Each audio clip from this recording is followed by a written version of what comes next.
அண்ணே ஒரு நிமிஷம்ண்ணே. டேய் ஓனர் இருக்காருடா, வேலை இருக்குன்னு அப்புறமா கூப்பிடுறேன். டேய் ஒரு நிமிஷம். டேய் வண்டி ரிப்பேர் ஆயிடுச்சுடா. கோடம் பக்கத்துல தான் நிக்கிறேன். நீ வந்தாதான் டோ பண்ணி எடுத்துட்டு போக முடியும். டேய் நான் இப்ப வேலையில இருக்கேன்டா, எனக்கு இன்னும் வேலை முடியும் 1 hour ஆகும். இவன் ஃப்ரெண்ட்ஸுக்கு யாரா கால் பண்ணி பாரு, இல்ல பக்கத்துல எங்க மெக்கானிக் கடை இருக்கும், நீ தள்ளிட்டு போய் வார். சரியா? நான் அப்புறம் கூப்பிடுறேன். சரி ஓகே வை.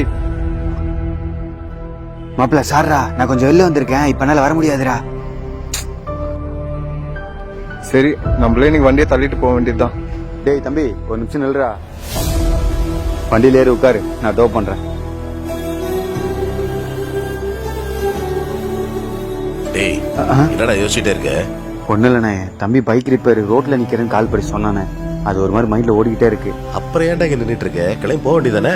இல்லண்ணே வேலைலாம் இருக்கானே. அதை நான் பாத்துக்கிறேன், நீ கிளம்பு. அண்ணே போடா.